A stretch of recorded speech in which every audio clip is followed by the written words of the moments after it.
Voici l'histoire d'un garçon nommé Harold, qui vient d'une autre dimension et peut créer n'importe quoi avec son crayon.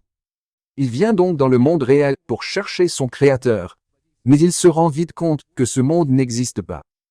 C'est bien ce que je pensais. Installez-vous confortablement et laissez-vous conter l'histoire d'Harold et de son crayon magique. Commençons. Cette histoire commence avec un garçon qui a un crayon magique et peut dessiner tout ce qu'il veut. Il a d'abord créé 2 amis pour qu'ils soient toujours avec lui. C'est un port épique et un élan. Ensemble, tous les 3 passaient leur temps dans ce monde imaginaire, où l'on remarque que sa dimension est en 3D. Et ils passaient toute la journée à s'amuser. On remarque que ce petit gars appelé Harold passe son temps à dessiner tout ce qu'il veut. Vous savez qu'avec son crayon magique, il peut créer tout ce qu'il veut. Grâce à cela, il crée leur monde et s'amuse comme il le souhaite.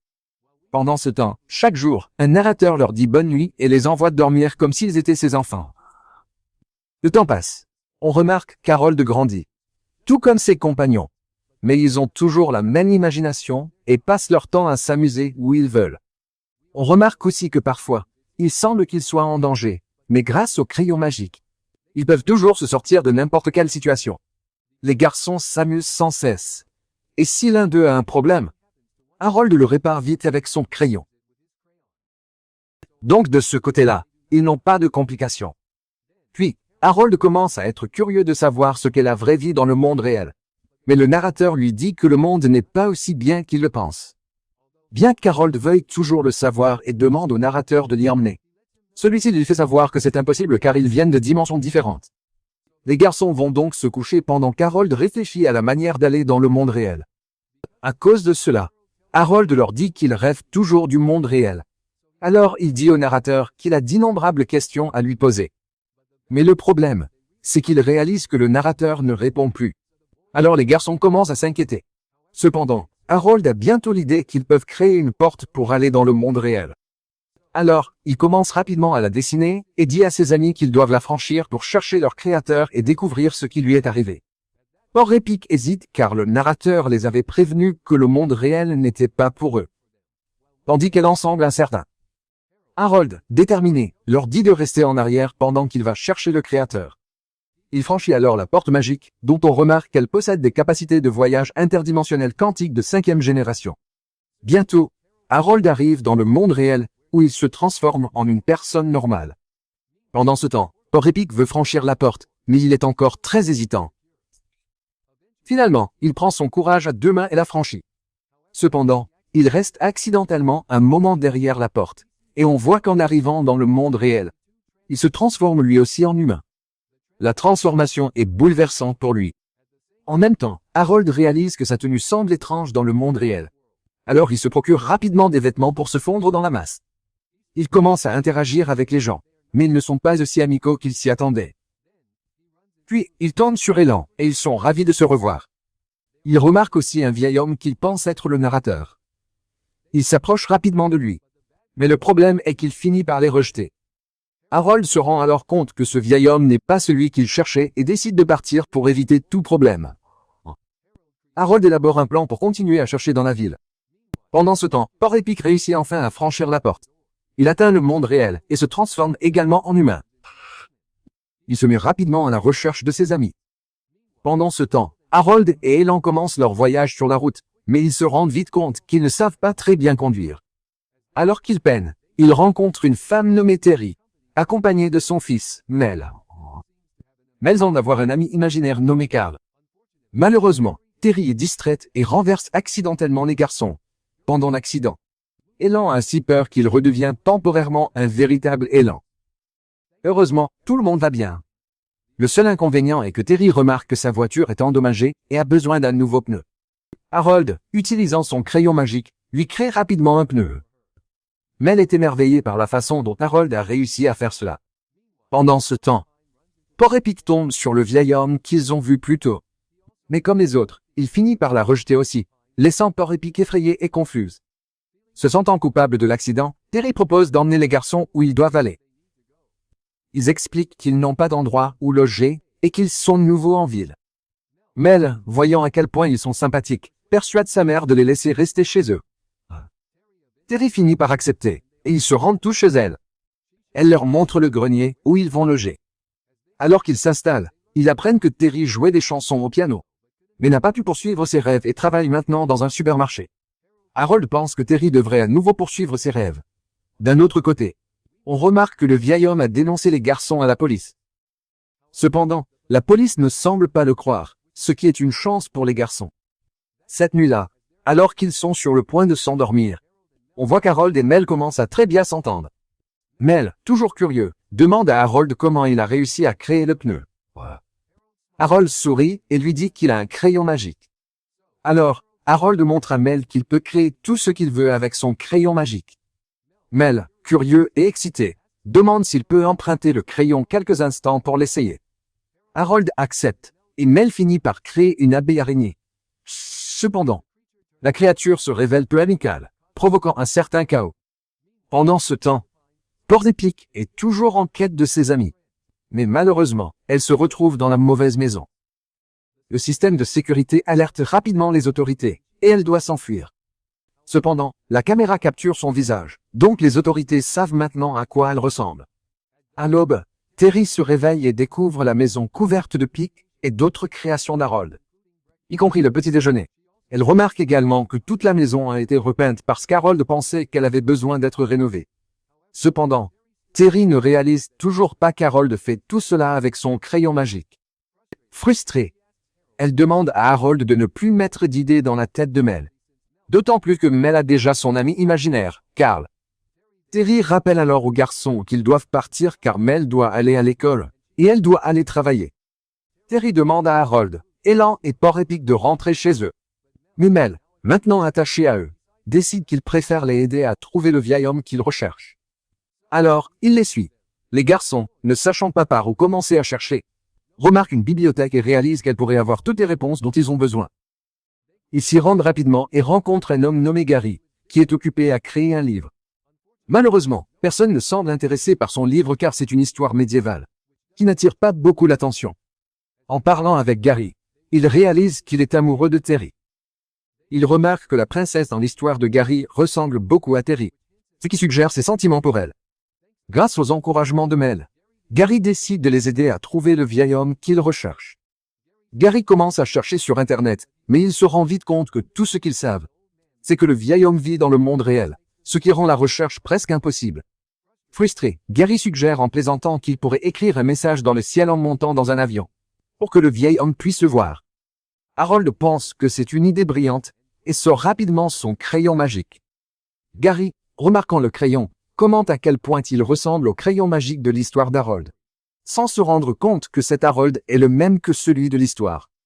Harold crée alors un avion avec son crayon, et alors qu'il se prépare à écrire le message, Gary réalise qu'Harold et les garçons sont les personnages de l'histoire même qu'il connaît. Le groupe enthousiaste décide alors d'inclure le numéro de téléphone de la mère de Mel dans le message, en espérant que le vieil homme les contactera en le voyant. Un peu de temps passe, et soudain, le téléphone de Terry se met à sonner sans arrêt, avec des appels d'hommes âgés qui pensent à tort qu'elle cherche un mari. Confuse et dépassée, elle essaie avec colère de repousser les appelants, ne comprenant pas pourquoi cela se produit. En même temps, elle a des problèmes au travail, où son superviseur au supermarché lui dit qu'elle doit travailler plus dur si elle veut obtenir une promotion. Quand les garçons arrivent sur le lieu de travail de Terry, elle est frustrée et leur demande de partir. À ce moment-là, elle reçoit un appel de l'école de Mel, l'informant que Mel a eu des ennuis. Elle se précipite à l'école pour le récupérer, où il s'avère que Mel a eu un conflit avec des camarades de classe. Il retourne au supermarché, et Terry, toujours stressé, se remet au travail. Pendant ce temps, les garçons, désireux d'aider, réalisent que le travail n'est pas aussi amusant qu'ils le pensaient. Harold, essayant de faciliter les choses, commence à utiliser son crayon pour aider les gens dans le magasin. Cependant, au lieu d'aider, il finit par provoquer le chaos, mettant tout le magasin sens dessus-dessous. Au moment où Terry revient, le supermarché est en plein désarroi. Le superviseur, remarquant le désordre, se rend compte que les compagnons inhabituels de Terry en sont responsables et, malheureusement, décide de la licencier. Alors que Terry a le cœur brisé, Harold essaie de la consoler, lui rappelant que cela pourrait être un mal pour un bien. Il lui dit que maintenant, elle peut se concentrer sur son vrai rêve. Tiens. Harold essaie de remonter le moral de Terry. Et cette nuit-là, il utilise son crayon magique pour lui créer un magnifique piano. Encouragé par tout le monde, Terry commence à jouer, et il devient clair qu'elle est incroyablement talentueuse. Alors que la musique remplit la pièce, tout le monde est captivé par son talent. Au moment où l'ambiance s'allège, Gary arrive, essoufflé et excité. Il leur dit qu'il a trouvé l'emplacement du vieil homme qu'il cherchait. Les garçons, excités mais partagés, disent au revoir à Terry et Mel, qui aimeraient pouvoir les accompagner. Mel semble un peu méfiant envers Gary, mais sa mère le rassure en lui disant qu'ils peuvent y faire confiance. Gary révèle alors qu'ils sont en fait les personnages de l'histoire d'Harold et son crayon magique, et qu'ils ont d'une manière ou d'une autre traversé les dimensions pour arriver dans le monde réel. Cette révélation facilite grandement la recherche car ils savent maintenant que le créateur du livre est le narrateur qu'ils cherchaient. Avec cette nouvelle information, ils partent à sa recherche. En chemin, ils tombent sur Port Épic, et le groupe est ravi d'être réuni. Cependant, leur joie est de courte durée car les autorités arrivent soudainement et arrêtent Port Épic. Harold essaie d'expliquer qu'ils sont tous amis, mais à la place, les autorités les arrêtent tous les trois et confisquent le crayon magique d'Harold.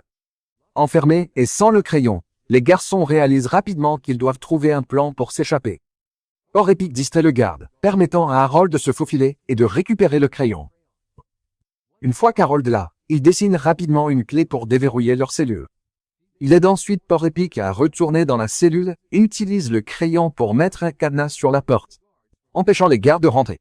Pour faciliter encore plus leur évasion, Harold dessine une boule géante qui défonce le mur, leur permettant de s'enfuir. Alors qu'il court, un autre détenu plaisante en disant qu'il voudrait s'acheter des crayons. Pendant ce temps, à l'école, Mel a des problèmes avec ses camarades de classe. Se sentant acculé, il se souvient du morceau de crayon qu'Harold lui avait donné. Désespéré, Mel commence à utiliser son imagination et donne accidentellement vie à son ami imaginaire, Carl. Cependant, la présence de Carl crée rapidement le chaos, et Mel réalise qu'il est dépassé par les événements.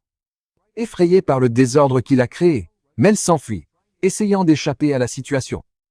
Malheureusement, le directeur de l'école croit que Mel est responsable du chaos causé par son ami imaginaire, Carl. Se sentant coupable et incompris, Mel quitte l'école et retrouve ses amis qui l'attendent dehors. Ils décident rapidement de partir ensemble à la recherche du vieil homme qu'ils savent maintenant être le créateur du livre. Ils ont son adresse exacte, ils sont donc déterminés à le rencontrer. Port Épic insiste pour conduire, et bien que les autres hésitent, il la laisse prendre le volant. Il devient vite clair que Port Épic aime la vitesse, ce qui rend tout le monde un peu nerveux. Pendant ce temps, Gary, qui était à proximité, les remarque partir à toute vitesse et se lance rapidement à leur poursuite. De l'autre côté de la ville, Terry reçoit un appel de l'école l'informant que Mel a été impliquée dans la catastrophe. Pour ne rien arranger, on lui dit que Mel a été vue avec des personnages douteux, ce qui l'inquiète profondément. Utilisant une application pour suivre sa position, Terry se précipite pour le retrouver. Les garçons arrivent enfin à la maison du créateur du livre, et Harold est rempli d'excitation à l'idée de rencontrer son créateur. Cependant, leur excitation se transforme en désespoir lorsqu'ils découvrent que le créateur est récemment décédé.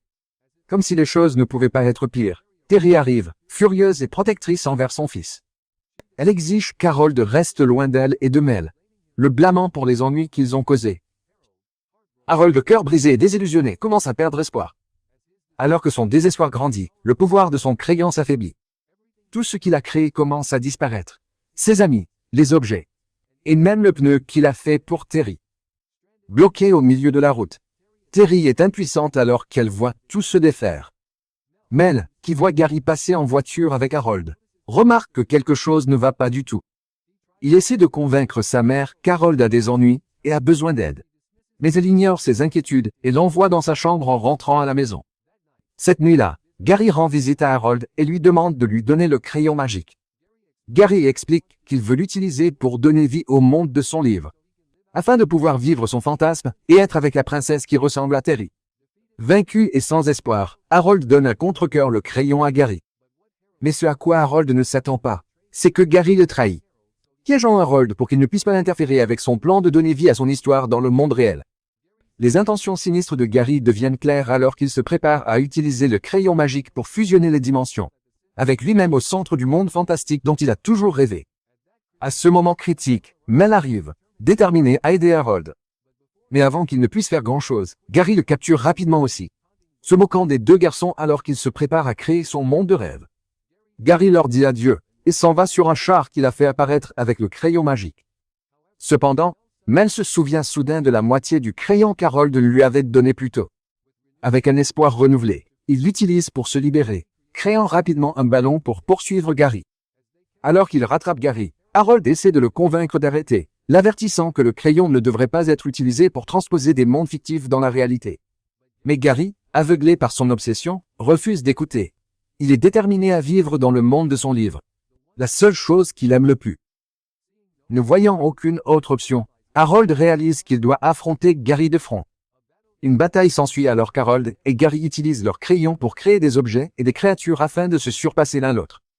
Cependant, pendant le combat intense, Harold perd son crayon un instant, donnant l'avantage à Gary. Juste au moment où les choses semblent sombres, l'ami imaginaire de Mel, Carl, arrive, chargeant Gary. Cette attaque surprise donne à Harold et Mel un bref avantage. Mais leur chance ne dure pas longtemps, car Gary finit par maîtriser Carl, laissant les garçons à nouveau sans espoir. Désespéré, Harold souhaite que ses amis soient là pour l'aider, et à sa grande surprise, la confiance est fait revenir. Or Epic et les autres arrivent juste à temps, rendant son crayon à Harold. Avec ses amis à ses côtés et sa confiance retrouvée, Harold affronte à nouveau Gary. Cette fois, il puise dans toute son imagination, créant des choses incroyables qui mettent Gary sur la défensive. Il semble qu'Harold soit sur le point de gagner, mais Gary, dans un geste désespéré, mange le crayon, espérant gagner encore plus de pouvoir. Il commence à devenir plus fort, et cela semble être la fin pour Harold et ses amis. Cependant, Harold, réfléchissant rapidement, recrée l'abeille araignée que Mel avait dessinée plus tôt. L'abeille araignée plonge dans la bouche de Gary, semant le chaos de l'intérieur. Gary se débat alors que la créature provoque le chaos en lui, et il commence bientôt à perdre le contrôle du pouvoir qu'il a acquis. Alors que l'abeille araignée se fraye un chemin pour sortir, Gary retrouve sa forme normale. A-t-il vécu? Harold et ses amis ont gagné, mais non sans apprendre la valeur de l'imagination, de l'amitié et les dangers de laisser ses fantasmes prendre le dessus sur la réalité. Alors que Gary se débat avec l'abeille araignée à l'intérieur de lui, il laisse soudainement tomber le crayon qu'Harold récupère rapidement. Avec le crayon de retour dans ses mains, ou plutôt, techniquement dans ses jambes, le grand pouvoir qui le définissait autrefois revient. Gary, réalisant qu'il a été vaincu, regarde Harold avec un mélange de regret et d'acceptation. Harold, toujours bienveillant, dit à Gary qu'il croit qu'il est une bonne personne au fond, mais qu'il doit se concentrer sur le fait de faire ce qui est juste. Gary, aspirant toujours à son monde de rêve, admet que tout ce qu'il a toujours voulu, c'était de créer le royaume sur lequel il a écrit dans son livre. Comprenant cela, Harold utilise son crayon pour créer une porte. Quand il l'ouvre, il voit de l'autre côté le royaume exact que Gary avait imaginé. À la surprise et à la joie de Gary, il y a aussi une princesse qui ressemble de façon frappante à Terry. Gary, maintenant en paix avec son rêve, remercie Harold et lui dit au revoir avant de franchir la porte pour vivre son histoire. Gary parti, Harold et ses amis explorent les affaires du défunt créateur. Parmi elles, Harold trouve une lettre qui lui est adressée. Dans la lettre, le créateur révèle qu'il a laissé à Harold le crayon magique pour qu'Harold puisse créer sa propre histoire. Inspiré et rempli d'un nouveau but, Harold réalise qu'il est temps de retourner dans son monde. Avant de partir, Harold et ses amis disent au revoir à tous ceux qu'ils ont rencontrés dans le monde réel. Alors qu'ils se préparent à retourner dans leur dimension, Harold remarque que Mel lui a laissé des crayons de couleur. Avec un sourire, Harold retourne dans son monde, maintenant prêt à apporter de la couleur et de nouvelles aventures à sa dimension. Alors que l'histoire se termine, une voix amicale rappelle aux spectateurs: si vous avez aimé la vidéo, voici d'autres recommandations. Passez une excellente journée.